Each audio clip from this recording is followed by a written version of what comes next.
We've seen in the text that when we're stretching, we can either have the subject stretching themselves, and we can use the stretching for home exercise, or we can do therapist applied stretching. The advantage of that is that we're under more control if there's a pathology, and also of course it gives the therapist information from the end feel of the joint, so we would expect a fairly elastic end feel and not one with acute muscle spasm from pain. We looked at the various different types of stretching. So we had static stretching where we stretch and hold, dynamic stretching, which is stretching with movement where we're utilizing the stretch shortening cycle, and P&F stretching where we're using muscle reflexes. So we're going to start off with a static stretch of the hamstring muscles.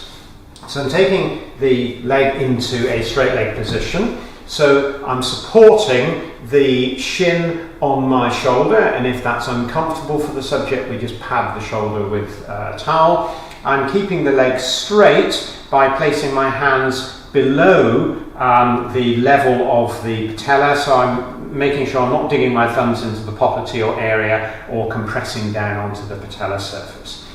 So from this position, if you're a lighter therapist with a very heavy subject, it becomes even more important to make sure that your back position is correct. So I'm starting with a stance position, and all I'm doing is leaning forward, taking my weight onto my front leg, going to full end range.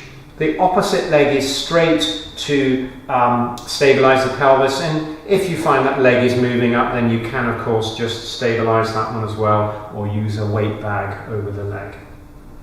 If we want to focus the emphasis from the whole of the hamstrings, as we're using at the moment, more towards the upper insertion, we just allow the knee to bend, and then we take the whole of the bent leg up, and again, still avoiding that popliteal pressure, I'm lunging with the bent leg.